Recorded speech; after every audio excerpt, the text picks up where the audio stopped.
PGTRB mathematics exam prepare பண்ணுற எல்லாருக்கும் ரொம்ப ரொம்ப முக்கியமான விஷயம் என்னென்னா தூங்குகிற நேரத்தை 3லேருந்து 4 மணிக்குள்ளே அவ்வளோதான் வச்சுக்கணும். அதுக்கு மேலே தூங்குனீங்கன்னா போட்டியாளர்களை ஜெயிக்க முடியாது. நிறைய போட்டியாளர்கள் இருக்காங்க. அதே போல் கையில் இருக்கிற 4 புக்கை வச்சுக்கிட்டு படித்தா போட்டியில் வின் பண்ணிட முடியாது. நூக் அண்ட் கார்னர் பூந்து எடுத்த ஃபுல் செட் மெட்டீரியல் இருந்தால் தான் ஜெயிக்க முடியும். ஸோ அதையும் நீங்கள் மறந்துடக்கூடாது. என்னதான் படிச்சிருந்தாலும் நிறைய கொஸ்டின்ஸை பார்க்கணும் இல்லையா? நிறைய ஒரு டெஸ்ட்டுக்கும் வந்து பார்த்தீங்கன்னா 100-150 கொஸ்டின் கொடுக்குறோம். அதுபோல் 75 டெஸ்ட்டு கண்டக்ட் பண்ணுவோம். 75 டெஸ்ட் வந்து ஃபுல் சிலபஸ் கவர் ஆகி மொத்த ஃபுல் காம்போ ஒரு டெஸ்ட்டாக இருக்கும். அப்போது தனித்தனியாக வைக்கிற 74 டெஸ்ட்டு டாபிக் வைஸ் இருக்கும். டேட்டு படி ஷெடியூல் படி கரெக்டாக வரும் கொஸ்டின்ஸு. அது நீங்கள் எடுத்து எழுதி பார்க்குறீங்க. 75 டெஸ்ட் மட்டும் ஃபுல் போர்ஷன் டெஸ்ட்டு. ஓகேங்களா? சரி, இப்போது 2005-2006 கேட்ட இந்த லெக்ராஞ்சி டிஃபரன்ஷியல் ஈக்குவேஷன் பார்த்த உடனே சொல்லணும், இது வந்து லெக்ராஞ்சி டிஃபரன்ஷியல் ஈக்குவேஷன், இதோட சொல்யூஷன் கண்டுபிடிக்கிறவே எனக்கு தெரியும். ஆக்சிலரி ஈக்குவேஷன் எழுதுவேன். அந்த ஆக்சிலரி ஈக்குவேஷன்லேருந்து ரேஷியோஸில் ஏதாவது 2 கம்பேர் பண்ணி நான் சொல்யூஷன்ஸ் ஒன்று பிடிப்பேன் அப்படின்னு சொல்லிட்டு பார்த்த உடனே சொல்லணும். ஸோ ஒரு டிஃபரன்ஷியல் ஈக்குவேஷன் பார்த்த மாத்திரத்தில் இது இந்த டிஃபரன்ஷியல் ஈக்குவேஷன், இதனுடைய சொல்யூஷன் கண்டுபிடிக்கிறவே இதுதான் அப்படின்னு சொல்கிறோம்ல, அதுதான் மிகப்பெரிய வெற்றி. ஓகே, சரி. இப்போது சார் எங்களுக்கு வந்து full set material test batch questions எல்லாத்தையும் நாங்கள் அட்டன் பண்ணி பார்க்கலான் இருக்கோம் அப்படின்றவங்க 7358591547 இந்த நம்பர் காண்டாக்ட் பண்ணுங்கள். ஃபுல் செட் மெட்டீரியல் அவைலபிளாக இருக்குது. அதோடு மட்டும் இல்லாமல் டெஸ்ட் பேட்ச் அவைலபிளாக இருக்குது. ஸ்டார்ட் ஆகி போயிட்டுருக்கு. முக்கியமாக டைம் வேஸ்ட் பண்ணாமல் ஸ்பீடாக இருங்க, அதுதான் ரொம்ப முக்கியம். இப்போ கொடுத்துருக்கிற differential equation, Lagrange differential equation எப்படி சார் சொல்கிறீங்க? இங்கே பாருங்களேன், P P plus Q equal to R இந்த வடிவில் இருந்தாலே அதை லெக்ராஞ்சி டிஃபரன்ஷியல் ஈக்குவேஷன் சொல்லுவோம். இதனுடைய ஆக்சிலரி ஈக்குவேஷன் என்ன தெரியுமா? D x by P d y by Q, இதெல்லாம் கேபிட்டலில், டிஇசட் பை ஆர், இதுதான் ஆக்சிலரி ஈக்குவேஷன். இந்த ஆக்சிலரி ஈக்குவேஷன்ஸுக்கு சொல்யூஷன்ஸ் 2 எடுக்கணும். ஏதாவது 2 ரேஷியோ கம்பேர் பண்ணி 2 சொல்யூஷன்ஸ் எடுக்கணும். அதுதான் சொல்யூஷன்ஸ் சொல்லுவாங்க. சொல்யூஷன்ஸ் ஆஃப் ஏஇ, ஆக்சிலரி ஈக்குவேஷனோட சொல்யூஷன்ஸ் என்னென்னா யூ அண்ட் வி. ஓகே, அப்போ ஜென்ரல் சொல்யூஷன் என்ன? ஜென்ரல் சொல்யூஷன் ஜிஎஸ்ன்னு சொல்லுவோம். ஜென்ரல் சொல்யூஷன் இது வந்து என்னென்னா phi of u comma v equal to 0. Okay, இதுதான் வந்து மொத்தமாக கொடுத்துருக்கிற லெக்ராஞ்சி டிஃபரன்ஷியல் ஈக்குவேஷனோட சொல்யூஷன் கண்டுபிடிக்கிற வே. ஓகே, சரி. இப்போது கொடுத்துருக்கிற டிஃபரன்ஷியல் ஈக்குவேஷன் நான் எழுதிக்கிறேன். X square P plus Y square Q equal to X plus Y into Z. Right. இப்போ இது எந்த வடிவில் இருக்குது? அப்போது இந்த வடிவில் இருக்குது இல்லையா? இது ரெண்டுத்தையும் கம்பேர் பண்ணிங்கன்னா பி என்ன? X square, where P equal to capital P x square, capital Q இந்த ஸ்மால் கியூவோட coefficient, y square, capital R இந்த ரைட் சைடில் இருக்கிற மொத்தமும் x plus Y into z. Okay, இது கரெக்டாக நீங்கள் கம்பேர் பண்ணிங்கன்னா எடுத்துடலாம். சரிங்க சார், இது கம்பேர் பண்ணிங்க அப்போ தானே ஆக்சிலரி ஈக்குவேஷன் எழுத முடியும். ஆக்சிலரி ஈக்குவேஷன் எழுதினா தானே நம்மளால் சொல்யூஷன் எடுக்க முடியும். ஸோ ஆக்சிலரி ஈக்குவேஷன் இஸ் என்னது? dx by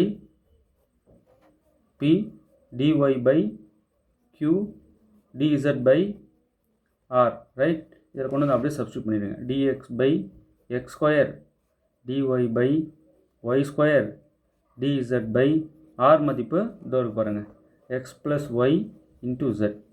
right. இதுதான் ஆக்சிலரி ஈக்குவேஷன். சரி, இப்போ இது ஃபஸ்ட்டு ரெண்டுத்தையும் கம்பேர் பண்ணாலே நம்ம ஒரு சொல்யூஷனை கண்டுபிடிச்சிடலாம். அதை u அப்படின்னு எடுத்துக்கலாம். So to find u compare first and second ratio. To find u solution u of x, y அப்படின்னு சொல்லுவோம். To find u compare first and second ratio. Auxiliary ஈக்குவேஷனில் ஃபஸ்ட் 2 கம்பேர் பண்ணாலே போதும். அப்போ dx by X square equal to dy by Y square. இதான அந்த first 2 இதோ பாருங்கள், இந்த ரெண்டும். ஓகே, இப்போ இதிலிருந்து நம்மளால் ஒரு யூவை பிடிச்சிட முடியும். பாருங்கள், இன்டகிரேட் பண்ணிடலாம் அப்படியே டேரெக்டாக. ஏன்னா வேரியபிள் செப்பரேட் ஆகிட்டே இருக்குது. அப்போது இதை இன்டகிரேட் பண்ணோம்னா -1/xன்னு நமக்கு தெரியும் இல்லையா? இதை இன்டகிரேட் பண்ணால் -1/yன்னு தெரியும். இங்கே ப்ளஸ் கான்ஸ்டன்ட் c சொல்லுவோம், அது c1 அப்படின்னு வச்சுக்கலாம். இந்த -1/y இந்த பக்கம் எடுத்துகிட்டு வந்துடலாம். So plus 1/y minus 1/x equal to c1. இதுதான் u. ஓகே, ஒரு சொல்யூஷன் பிடிச்சாச்சு. அடுத்தது டு ஃபைண்ட் v, இன்னொன்று வேணும் நமக்கு இல்லையா? ஆக்சிலரி ஈக்குவேஷன்லேருந்து எடுக்க போகிறோம். To find v of x, y எந்த 2 ரேஷியோ எடுக்கலாம் பார்த்து சொல்லுங்கள். முடியலன்னா ஃபோர்த்தை இன்னொரு ரேஷியோ உருவாக்கவும் தெரியணும். ஸோ நம்ம எந்த காம்பினேஷன் எடுத்தாலும் நமக்கு இன்னொரு சொல்யூஷன் பிடிக்க முடியல. ஸோ அதுக்காக நான் என்ன செய்கிறேன், இந்த ஃபஸ்ட்டு ரேஷியோவும் செகண்ட் ரேஷியோவும் அப்படியே மைனஸ் பண்ணுறேன். நியூமரேட்டர் டினாமினேட்டர் மைனஸ் பண்ணி புதுசாக ஒரு ரேஷியோ உருவாக்குறேன். அது எப்படிலாம் உருவாக்குறேன்னு பாருங்கள். ஃபஸ்ட்டு இருக்கிறது என்ன, dx/x² equal to dy/y² equal to dz/x + y into z இல்லையா? சரி, இப்போ ஈக்குவல் டு போட்டு புதுசாக ஒரு ரேஷியோ உருவாகுது. கரெக்டான ரூலை யூஸ் பண்ணணும். இப்போது இந்த ரெண்டுத்தையும் மைனஸ் பண்ணிக்கிறேன், ஃபஸ்ட்டும் செகண்டும். ஸோ dx - dy, அதே போல் டினாமினேட்டர் இங்கேயும் x² - y². இப்படி ஒரு ரேஷியோ புதுசாக உருவாக்குறேன். உருவாக்குனதோடு மட்டும் இல்லாமல் இந்த லாஸ்ட் 2வை நான் கம்பேர் பண்ணுறேன். Compare third and fourth.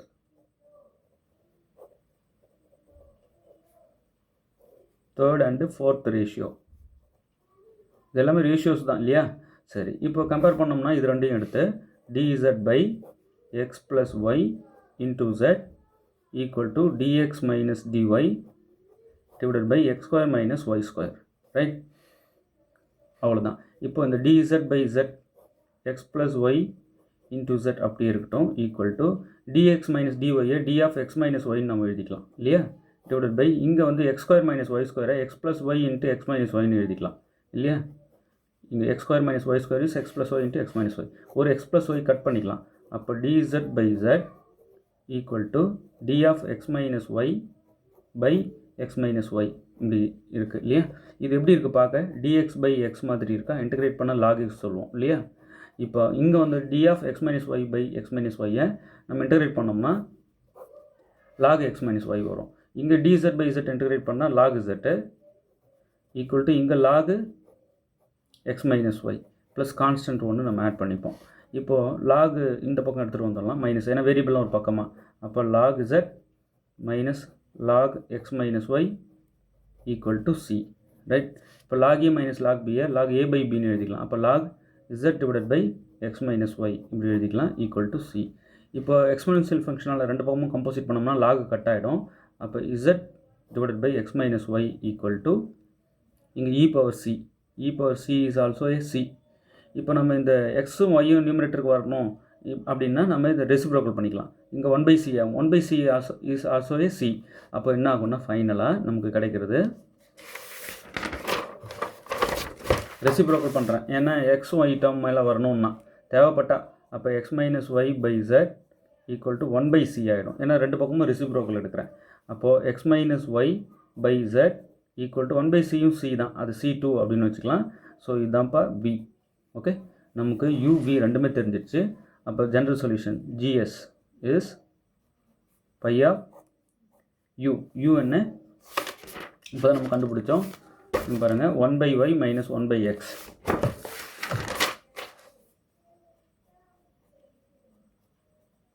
Okay, இப்போ இந்த v என்ன, இது வந்து u, v என்ன x - y by z. Okay, equal to 0. So u, v by of u, v equal to 0. இப்போது 4 ஆன்சரில் எது கரெக்ட் அப்படின்னு பாருங்கள். இங்கே இருக்கிறதுல பை ஆஃப் 1/y - 1/x,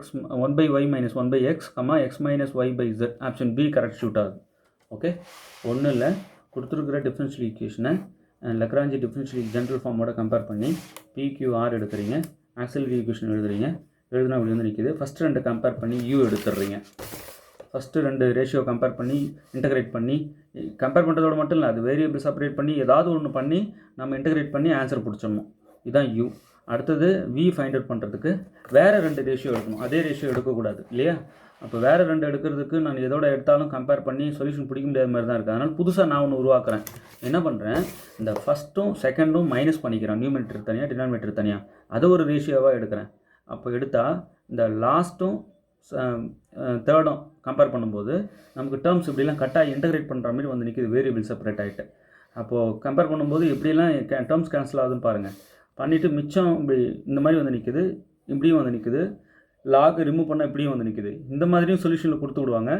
இது அப்படியே ரெசிப்ரோக்கல் எடுத்தால் இந்த பக்கம் இருக்கிற c 1/c ஆகிடும், இந்த பக்கம் இருக்கிற z/x - y வந்து x - y பை z ஆகிடும். அவ்வளோதான். 1/c நம்ம அதையும் சின்னு சொல்லலாம் இல்லையா? அந்த c தான் c2. ஸோ இதுதான் v. ஓகே.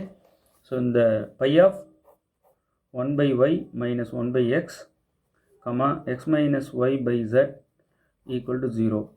இதுதான் வந்து தேவையான சொல்யூஷன்.